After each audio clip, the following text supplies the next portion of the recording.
Good afternoon, everyone, and welcome to News 3 Now live at 4 on this Thursday. Danica Lewis in for Susan, who's off for a couple of days. Good to see you. Yeah, good to see you, too. Busy show today. Very busy. A lot going on. Yeah, we should get right to it. Here's what's making news on this Thursday. A busy day at the state capitol as the Assembly takes on several bills, and the governor speaks about the budget. Rose Schmidt is live at the Capitol with the latest. Plus, crews continue the search for a missing boy in the Wisconsin River. We will update you on that as well. And tensions in Iran continue to rise after that country shot down a U.S. drone early this morning. We'll have the latest from Washington. First, though, let's take a look outside. Why don't we? Weather words for today. It looks a little green out there. Well, That's that good. rain. Oh, wait. Oh, the horses. Horses. There we go. I don't think those horses are very happy about the 80s being almost here. They've got an extra coat to tend with there. Let's send it out to Dana. She is out on the weather patio. How's it feeling out there, Dana? Right now it's pretty pleasant. Actually, this evening really shouldn't be too bad. Here's a live look from Platteville. There are a few clouds in the sky, but the sun right now also mixed in there for us. If you have any outdoor plans this evening, you should be just all good to go. Cloud coverage has been kind of hit or miss all day. We started off with a bit of sun, and then this afternoon we've seen a few more clouds build in, but still a really sunny evening for us. Mostly sunny skies currently. Our Doppler track's quiet right now, but notice there is a little bit of rain off to the west in Minnesota and the northern edge of Iowa. Because of this, we do have a slight chance for a few showers west of Madison for us this evening. I'm not expecting anything heavy to come through, though. Right now it's about 74 in Madison, close to 79, though, in Mineral Point, with those dew points in the 50s. That's not the 60s, so it feels a little more comfortable for us outside. Our breeze also staying pretty calm, so overall, really nothing that we could change about this evening. Temps should stay pretty steady in the 70s up until sunset, which is at 8:40. And then overnight we'll fall through the 60s and 50s. Tomorrow, plan on a little bit of more of a rain chance developing later in the evening. That rain chance is going to stay with us into the weekend, but we'll take a closer look at what's ahead for the rest of the weekend in just a few minutes. Right now on the roads, we're not noticing any major accidents to point out. There was a disabled car on the side of 90 heading towards Milwaukee, but it's not blocking any lanes right now. Just the right shoulder heading in that direction. You can see the little triangle there over towards 90. On the eastbound side of the Beltline, speeds down to about 25 to 30 miles per hour in that red zone. So some brake lights popping on the westbound side right now does look okay. It'll take you just about 28 minutes to get from Janesville to the Beltline, 17 minutes to get from Sauk City to Middleton, and from Sun Prairie to downtown. Should be about a 16-minute commute this evening. And you'll definitely want to make sure you grab the shades if you do have to drive west at all for your evening commute home. The last evening of spring. The last evening of spring, because of course summer starts tomorrow morning officially. It's right around the corner. We'll enjoy it. Yes. We'll see you in a few minutes. Thank you, Dana. First at 4, dispatchers with the Adams County Sheriff's Office say they are still looking for a child who went missing in the Wisconsin River earlier this week. The Adams County Sheriff declared the search a recovery mission last night. Now, the child was reported missing around 6 o'clock Tuesday evening after swimming near the Wisconsin Department of Natural Resources natural area in Adams County. Sauk County Sheriff's Department, the Marathon County Sheriff as well, they're both helping with this search. It's hard to imagine what it's like to lose a loved one to the Wisconsin River unless you have been there. Madeline O'Neill introduces us to one family member who has, and now nearly 20 years later is still trying to get the word out about the river's danger. Well, this August will mark 19 years since tragedy struck Tom Bingham's family. His brother's wife, her 3 kids, his stepdaughter and son went swimming along the Wisconsin River in Grant County. Bingham's stepdaughter, who was 9 years old at the time, tells us she and the other kids walked out onto a sandbar and the current took them under. She was able to fight her way back to shore, but Bingham's sister-in-law, Brenda Zink, and her 2 sons and daughter didn't make it. Now, Bingham says whenever he hears of someone being lost in the river like this week's search, he thinks of his brother's family and the many others impacted. Every year it seems like there's 2 or 3 people drowned in that river. So we got to figure out what to do, and I don't know what to do. It's, to get the state involved, get the DNR involved, or whatever you have to make these people wake up and go to beaches where they're safe and stuff instead of that Wisconsin River.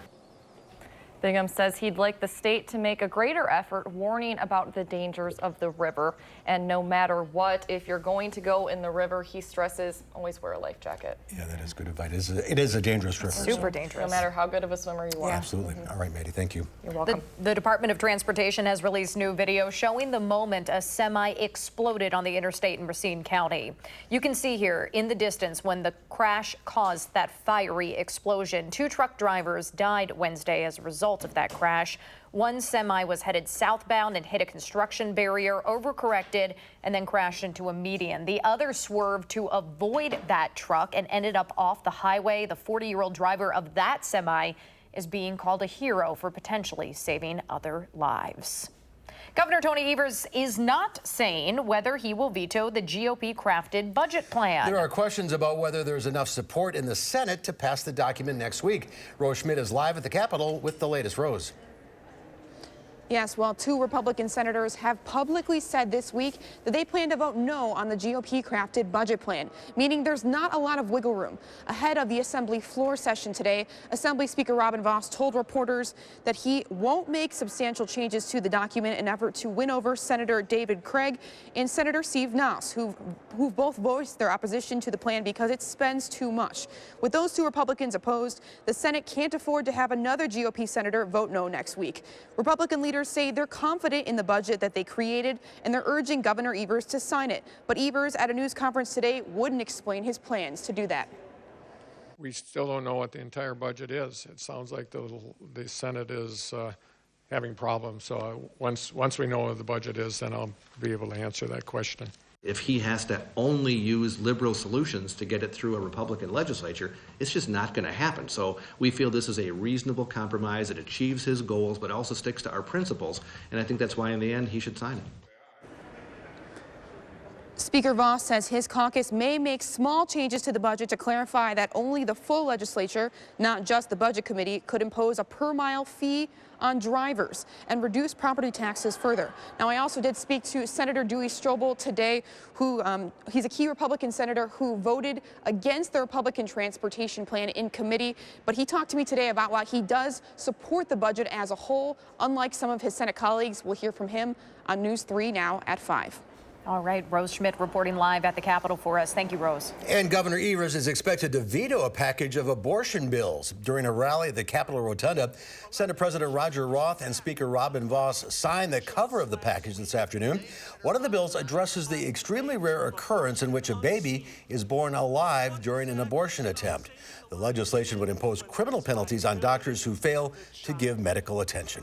The deadline to close a troubled youth prison here in Wisconsin has been extended. The legislature passed a law last year requiring the Department of Corrections to close Lincoln Hills by January of 2021 and create smaller state and county-run facilities for juveniles. A number of allegations have been made in terms of inmate and staff mistreatment at Lincoln Hills. Governor Evers says it's going to take more time to build those new facilities, and the state assembly voted in favor of that extension today. If passed by the full legislature, that deadline would be pushed back to July of 2021. Tensions continue to escalate between the United States and Iran after a U.S. drone was shot down early this morning. Iran says its Revolutionary Guard shot down the drone, an RQ-4 Global Hawk, after it violated Iranian airspace. But the U.S. military says the unmanned plane was in international airspace in the Strait of Hormuz and called it an unprovoked attack. President Trump tweeted, "Iran made a very big mistake." Last week, the U.S. has blamed Iran for attacks on 2 oil tankers. The Pentagon claims this video shows an Iranian patrol boat and members of the Revolutionary Guard removing an unexploded mine attached to the hull of one of the damaged ships. There is concern any miscalculation in the region could push the 2 countries into an open conflict. I just think we need to continue what we're doing. Military, I'll say it again, military restraint, but maximum pressure. The U.S. has deployed an aircraft carrier and about 1,000 additional troops to the region. Iran's commander of the Revolutionary Guard warned that while Iran does not want a war with anyone, it's ready for one. Democratic presidential candidate Joe Biden is in the middle of one of the most intense debates of the primary season. The former vice president faces criticism after he reminisced about work with two segregationist senators in the 70s, those being Herman Talmadge and James Eastland. Now, Biden said at a fundraiser that despite disagreements on civil rights, at least there was some civility. We got things done. The point I'm making is you don't have to agree.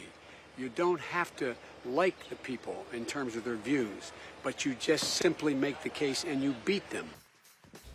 The debate will follow Biden to South Carolina this weekend as Democratic hopefuls descend on the early primary state with the largest bloc of African-American voters. Meanwhile, President Trump welcomed Canadian Prime Minister Justin Trudeau to the White House, where both made a push for a new trade deal to replace NAFTA. The U.S.-Mexico-Canada Trade Agreement, or USMCA, was signed by leaders of all three countries last year, but the U.S. and Canada still have not ratified it. Natalie Brand is on Capitol Hill with a look at the Prime Minister's visit and where things stand with this deal. A friendly handshake as President Trump and Canadian Prime Minister Justin Trudeau met to discuss the new U.S.-Mexico-Canada trade agreement to replace NAFTA. It's the largest trade deal by far ever entered into, and we're very close to having it finalized. It means a lot of jobs for our country. The deal, dubbed NAFTA 2.0 by supporters, was signed last November by leaders of the three nations, with new provisions for labor as well as intellectual property and digital trade. It also increased access to Canadian markets for U.S. dairy farmers. We've worked hard to build a great trade deal that's good for Canadian workers, good for American workers, good for Mexican workers as well. The White House is pushing for Congress to approve the agreement before summer recess, but House Democrats have called for more labor and environmental protections as well as stricter enforcement. They've been working with the U.S. Trade Representative to address those concerns. I look forward to working with members to make it even better. We look forward to a lively discussion with the Prime Minister today on issues that relate to global security, to economic relationship in terms of trade. Prime Minister Trudeau also met with House Speaker Nancy Pelosi and Senate Majority Leader Mitch McConnell to discuss the deal. Mexico became the first of the three nations to ratify the agreement on Wednesday. Natalie Brand, CBS News, Capitol Hill. And President Trump and Prime Minister Trudeau also talked basketball during their visits. President Trump says he will consider inviting the Toronto Raptors to the White House to celebrate their NBA championship win last week. Well, still to come at 4, the world is going to pot. Yeah, that's right, to the tune of $15 billion in sales this year. A look at the worldwide marijuana boom when Live at 4 continues.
Well, Delta Airlines is waiving rebooking fees for passengers affected by a technical outage yesterday. The undisclosed technical issue affected some customers' ability to book tickets and board flights. Travelers complained on social media about error messages and 2-hour telephone hold times. The airline says no flights were canceled, but several were delayed. Passengers holding tickets for flights leaving Wednesday or Thursday can book different flights without paying a fee.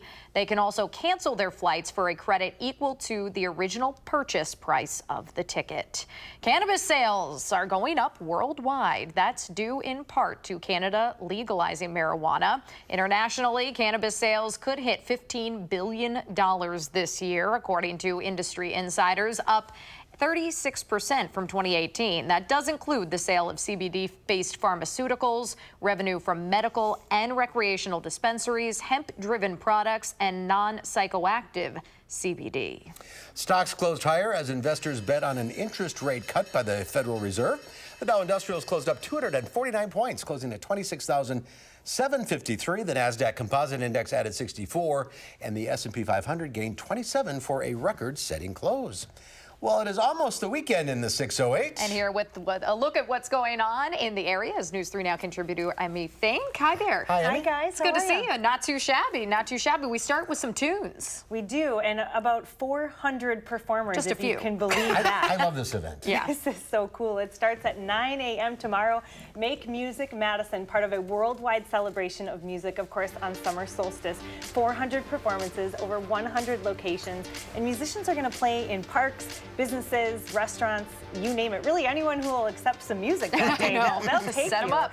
You can go to makemusicmadison.org for an entire schedule and a map, and really just take off work, go make a day of it. Yeah, a lot of fun. All right, how about, speaking of music, how about musical theater? Oh, how cute is this? We're actually taking Leona to this. It's the 30th year release of The Little Mermaid. So many great tunes there, and the Four Seasons Theater is putting on, of course, the beautiful story, the Under the Sea story of Ariel, Ursula, and King Triton on stage for one weekend only. Shows Friday, Saturday, and Sunday at Shannon Hall.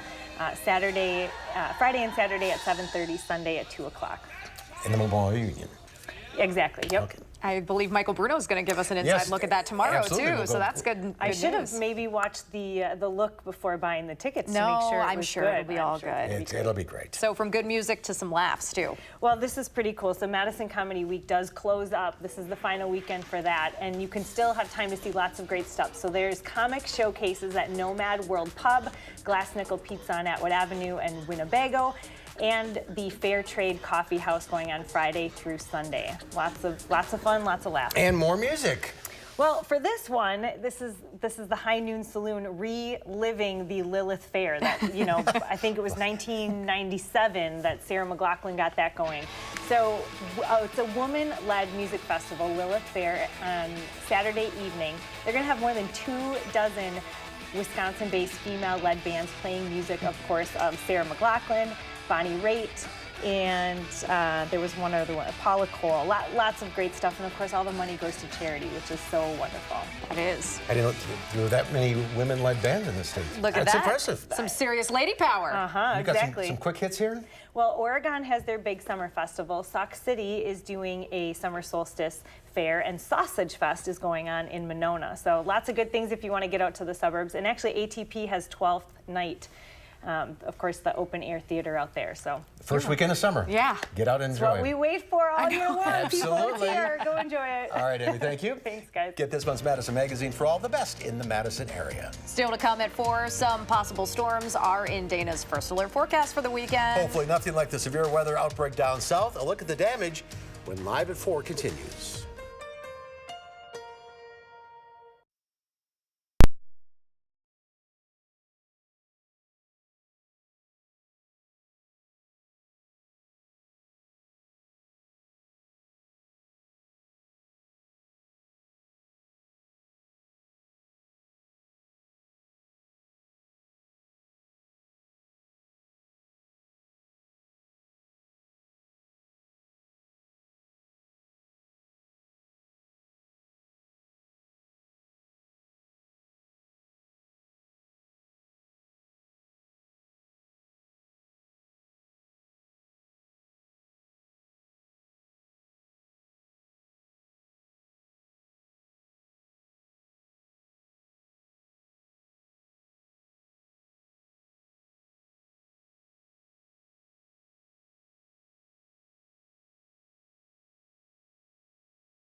Take a look at this. Every time one-year-old Soleil sees her dad doing push-ups, she does them too. Well, she does her own version of the exercise. It looks a little more like a yoga move, upward dog, but either way, she's getting a workout. The headbang too, that's good. She's so cute. And Brian, the toddler's dad, has even taught her how to flex her muscles. Oh, so strong. Look at the camera, flex there, okay. Oh my gosh, that's pretty cute. Guns out. That's awesome. I love that. That's how I do push-ups, by the way. Oh, yeah. So, yeah. No, The not the headbang, guy, too. but yeah, just my head's moving, nothing else is. Yeah, that's my kind of exercise. Any workout is a good workout. There you go. Just a little bit. That's all it takes. So you can get outside and work out. I was just about to say. Really, yes, a perfect night for a ride, a run, the dog walk, whatever you need to do. We do have a slight chance for showers stretching from La Crosse down to Platteville. Not a great chance for us this evening, but you may feel a raindrop or two. Otherwise, sunshine and decent temps. We'll take a look at the weekend right after the break.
So this evening is the last evening of spring for us. We're getting to splash right on into summer. Of course, finally getting some summertime temperatures for this weekend. Summer starts officially at 10:54 tomorrow morning. Now, meteorological summer started for us June 1st, but everybody else, we're going with summer solstice, of course, starting tomorrow. at 10:54 in the morning. So we get to enjoy a little summery weekend for us, our first technically official summer weekend heading into this weekend. Right now we do have a few clouds in the sky, but temperature-wise it's not too bad outside in the mid-70s. We're at 74. That's our high so far for the day. Definitely not a record-breaking day, nowhere near 101, and we certainly didn't drop down to 40 this evening. Sunset is at 8:40. Enjoy it because that sunset's going to start getting earlier and earlier now after we get through this weekend. Our Doppler track is quiet currently, but we do have some showers off to the west right now. As those showers do move east, there's going to be a slight chance for a little bit of rain this evening, stretching from La Crosse down to Platteville, mainly just west of Madison. Not a great chance for us right now, but we do have that chance in there for us. Again, 74 currently in Madison, about 72 in Dubuque. Those dew points are in the mid-50s, so it's pretty comfortable outside right now with a light breeze. We have that slight chance for some showers this evening west of Madison. Tomorrow we start off with a little bit of sun, and then we become mostly cloudy in the afternoon, and a rain chance starts to develop later in the evening. A lot of the rain will stay to the south, but there is going to be a slight chance for showers in the evening. By Saturday, we have another system sliding south of us that's going to bring some scattered showers and isolated thunderstorms in the morning, and then again later in the day as those temperatures are going to climb for us for Saturday, highs in the upper 70s. And then by Sunday, that's when we are expecting a little more rain to slide on through. We have a low pressure sliding right north of Wisconsin, which means we're going to see quite a bit of rainfall, hovering right around an inch with this system, and some isolated thunderstorms possible also. As far as that severe potential is concerned, today all to the southwest for us. By tomorrow, though, we do have a marginal risk in the southwest corner of the state. The main concern there, of course, those storms that could be popping up later in the afternoon, and then heading into Saturday, our storm potential is going to stay pretty far to the south, but there is still going to be a marginal risk in the southwest corner of the state again, that area where we could see some rain pick up a little early bit on Saturday, and then later in the afternoon as those temperatures climb, we could see a few more isolated thunderstorms for us. So overnight, we will see our skies become partly cloudy by tomorrow morning, falling to the mid-50s, and then by tomorrow afternoon, we're mostly cloudy again. Slight chance for some showers later in the day on Friday. Saturday is when we have that chance for showers in the morning. Some of our models aren't bringing as much moisture in on Saturday, leaning more towards Sunday, but we do have a few models that are being a little more generous with that rainfall coming through for both days. This weekend, we had the chance for showers both days. We also start to lose a little bit of daylight, officially losing about a minute of daylight each week, so not a huge chop off for us just yet. Of course, today our sunrise at 5:18, sunset is at 8:40. But as we look towards about a month from now, sunset is going to bump up about 10 minutes, and then sunrise is going to bump up about 15 minutes for us. So our day's just shrinking a little bit. Overnight, we'll plan on about 56 for our overnight low. Again, becoming partly cloudy by tomorrow morning. Pretty comfortable outside with those temperatures in the middle 50s. Tomorrow afternoon, plan on highs in the mid-70s. Will become cloudy in the afternoon with a slight chance for a thunderstorm popping up later in the day. By Saturday and Sunday, it's going to be a little more seasonal with our temperatures, but it's also going to be humid outside both days. We're looking at heat index readings closer to the mid to low 80s. Next week, temps stay in the 80s with a slight thunderstorm chance almost every day. We're just looking at a little more moisture coming in, so with those temperatures in the 80s, we could see a few isolated thunderstorms pop up almost every afternoon and evening. So we'll be keeping an eye to the sky with our radar heading into, of course, the summer months, and that's when we have our evening storm chances kind of bubble up for us, unfortunately. I'm okay with the 80s. I'm never a fan of humidity, so it's a bit of a bummer. Yeah, the air conditioning had a nice break, but I think it's going to be cranked back on. It's coming back on. It's probably going to stay on for a little bit now, so hopefully it's ready to go. Summer in the city. Yes. All right, Dana, thank you. With a powerful storm system moving from the south to the east, 52 million Americans are under the threat of severe weather. It seems like nothing new, right? A possible tornado ripped through Greenville, Texas earlier this week, and that's where we find Omar Villafranca with CBS News. Severe storms in the south unleashed high winds, heavy rains, and baseball-sized hail in parts of Texas. Something came off of this building, went flying down the road, and then after that there was a crash over here. A possible tornado tore through Greenville, mangling several buildings, power lines, and trees. It's very sad to see it like this. Powerful winds tore parts of the roof off this church. Our church building just was like destroyed. Crumpled in. It crumbled in. Youth group members Corbin Hudgens and Oscar Montevidez were trapped inside. The roof of our building literally collapsed like right in front of us, and it started coming down, and then the water from came under the door and started flooding the place. Farther north, flash flooding slammed parts of Ohio, leaving several people trapped inside their vehicles. Pretty much everything I own is ruined and destroyed. Several homes were damaged and many were forced to evacuate by boat.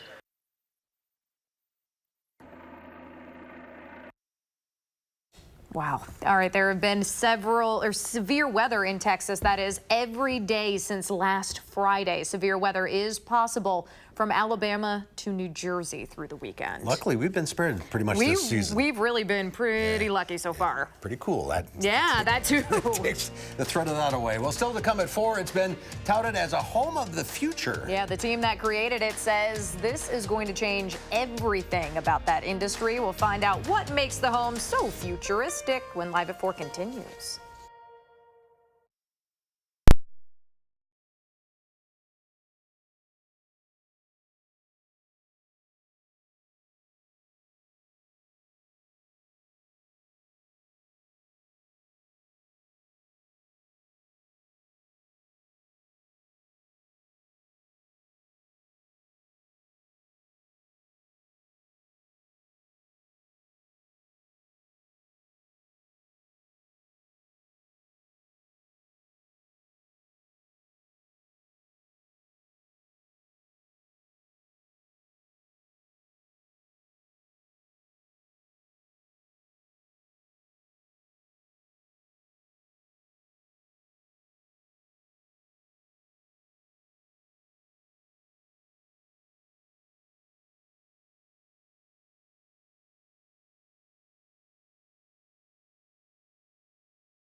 Well, the future of housing is on display. A team in Virginia Tech, the faculty and students created a concept that won an international competition. Natalie Brand is in Alexandria, Virginia, with a look at why the team says this house is set to disrupt the building industry.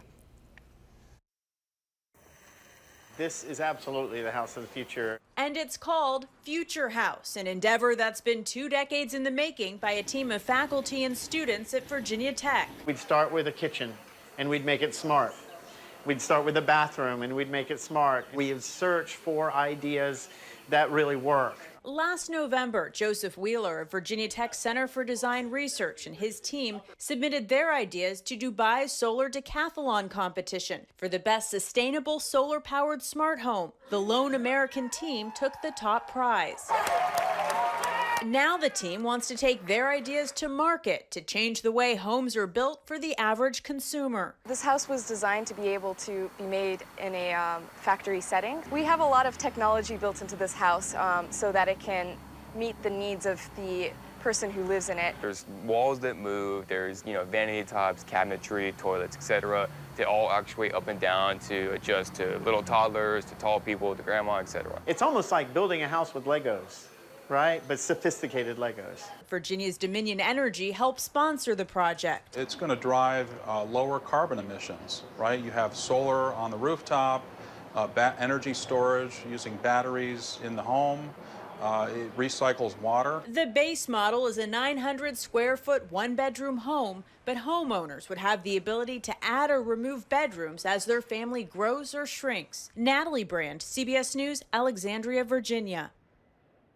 That's pretty cool. It is. I like the idea of adding and subtracting rooms because, you hear about downsizing or upgrading so much that... Right, instead of moving, just get rid of a bedroom. Just get rid of a room, move the wall. Future House took about a week to be reassembled in Alexandria, where it's being showcased through August. Previously, the team showed the house in New York's Times Square, where it took them only 3 days to assemble. That's also very impressive. And I thought I was cutting edge with an Alexa. Right, exactly. Like the one, the one smarted device, yeah.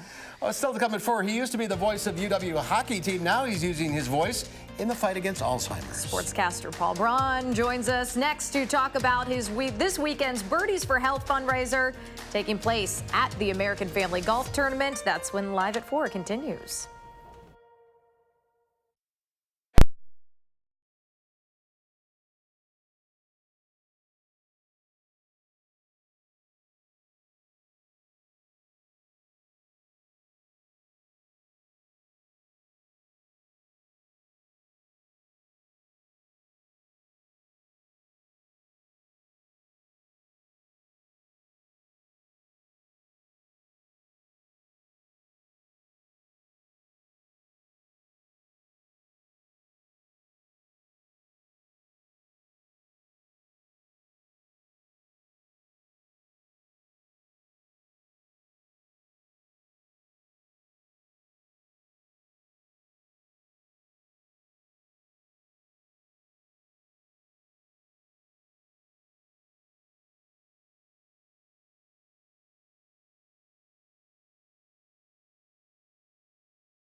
No accidents to report right now, always a good thing for us. We don't have any major delays, looking at 39 and 90, stretching through most of southern Wisconsin. A lot of construction, of course. It is construction season for us. Along the Beltline, we have a few major slowdowns for us along the eastbound side. Speeds down to the teens for some spots close to Fish Hatchery Road and then close to the exit to get onto Rimrock. Now, heading on the westbound side, we have delays next to Fish Hatchery Road, and then things improve just a little bit the further west you get. And of course, everything's looking good east of John Nolan and of course west towards Gammon Road. From Janesville to the Beltline, I'll take you about 28 minutes, 17 minutes to get from Sauk City to Middleton. And from Sun Prairie to downtown, the drives increased just a little bit. Should be about a 19-minute commute for you this evening. That's a quick look at traffic. All right, Dana, thank you. Ripley's Believe It or Not Times Square and Madame Tussauds New York have secured the Guinness World Records title of longest feather boa. I didn't know there was a category. There you go. The event coincides with World Pride and commemoration of the 50th anniversary of the Stonewall Uprising, considered the start of the gay rights movement. The feather boa stretches out 1.2 miles. It'll be on display through June. That's a feather boa outfit right there if you twist it around enough. Well, the annual American Family Insurance Championship is going on this weekend at University Ridge Golf Course. And for the first time this year, golfers and spectators can participate in Birdies for Health. That's expanding on the philanthropic efforts of years past. And with us to talk more about this is someone who's been directly impacted, that being former Badger hockey broadcaster Paul Brown. Paul, we appreciate you being here today. Thanks for the opportunity. Raising money for Alzheimer's. This is a personal story for you. There's no doubt about it. My wife was diagnosed with early onset Alzheimer's at the age of 58. She battled it for about 8 years and passed away at 67.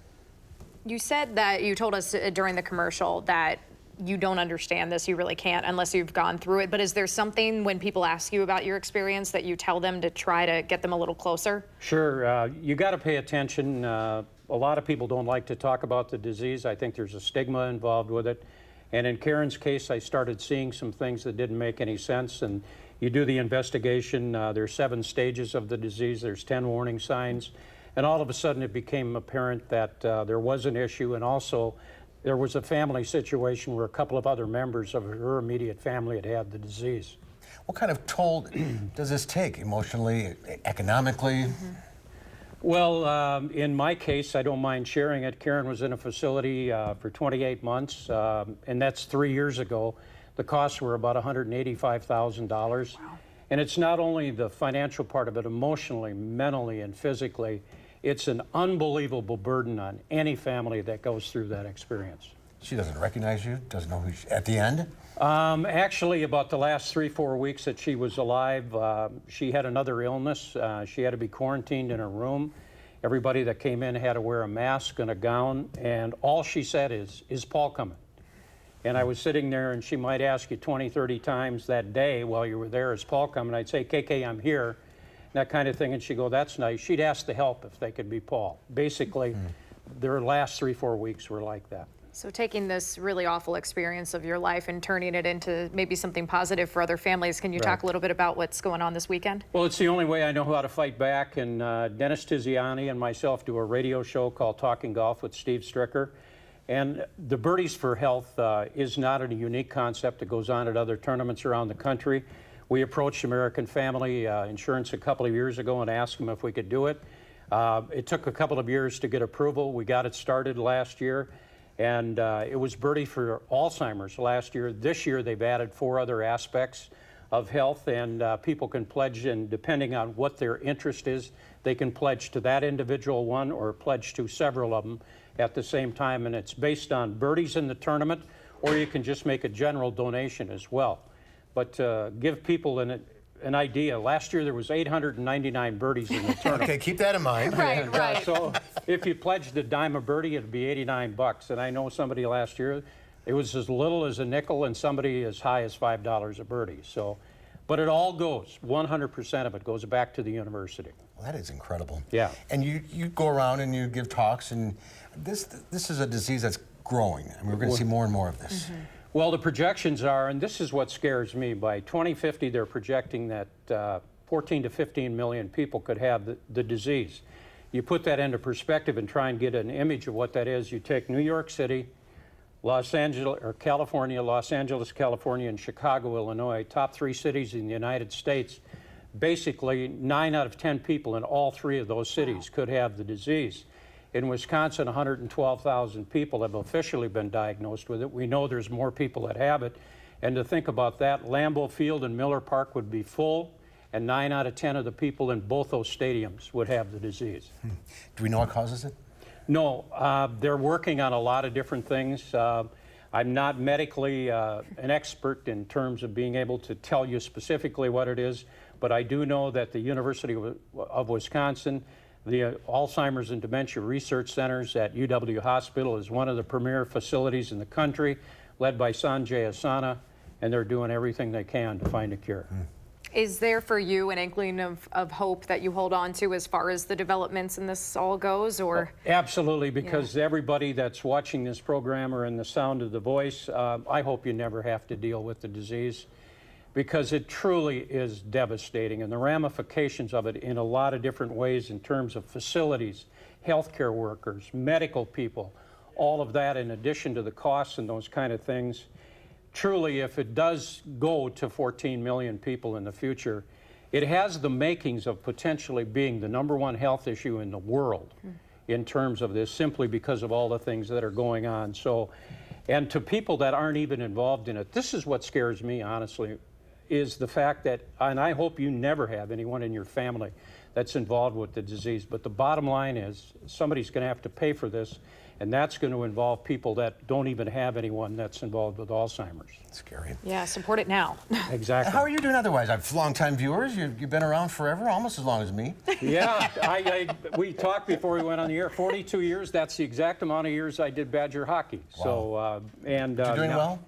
I'm retired, but quite frankly, I don't like it. I do the summer show with Steve Stricker. We do the radio talk show, but quite frankly, now that Karen's gone, I got a lot of time on my hands, and I think, man, I wouldn't mind doing something part-time. So. Well, you look great. Thanks. Nice to see you guys. Hope you raise a lot of money this weekend. Yeah. And Great cause. thanks you to everybody that pledges and is helping out.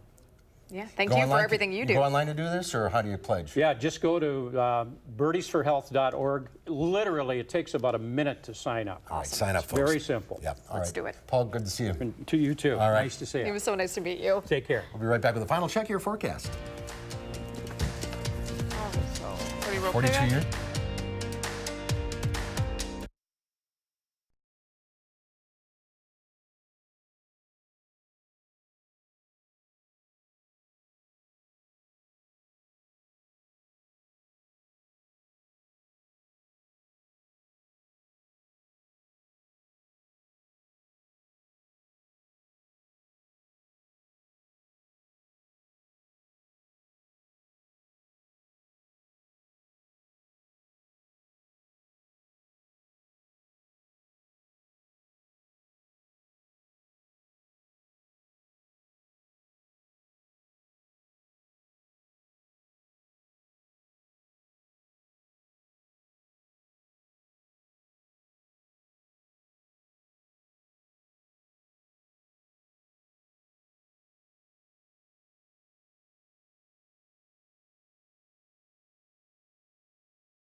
The waning hours of spring. Yes, we're counting down to summer. Today, though, it wasn't too bad outside. I got to mow the yard this morning. Congratulations. Yes, finally got around to it. Penny was super excited following me around outside. That was fun, a little supervisor. Right now, of course, we do have a few clouds building in, and there's a bit of a rain chance for us off to the west. Not a lot of rain, but there's a slight chance for some showers throughout the rest of the evening from La Crosse down to Platteville. Everything's going to stay west of Madison for us.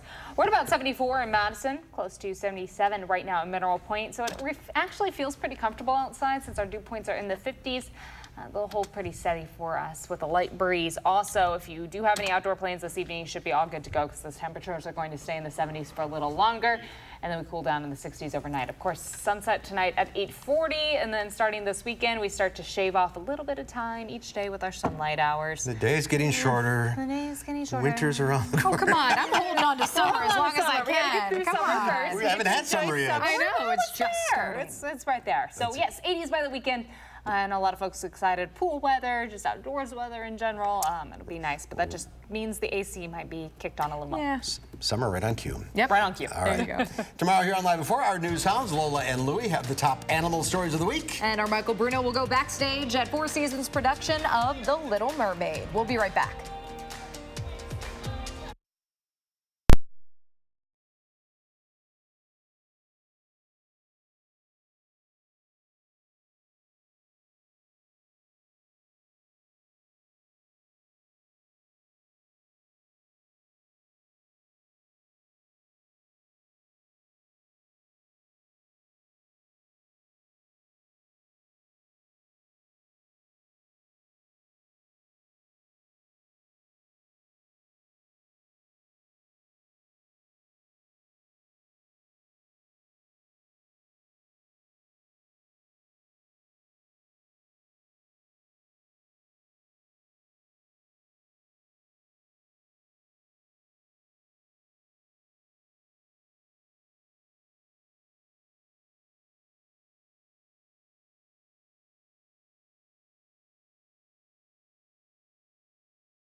Well, today's final touch for many discerning drinkers, the walk down stone steps into a cool, dark cellar is an essential part of visiting a winery. But an inspection with one Spanish winemaker is more likely to involve an oxygen tank and flip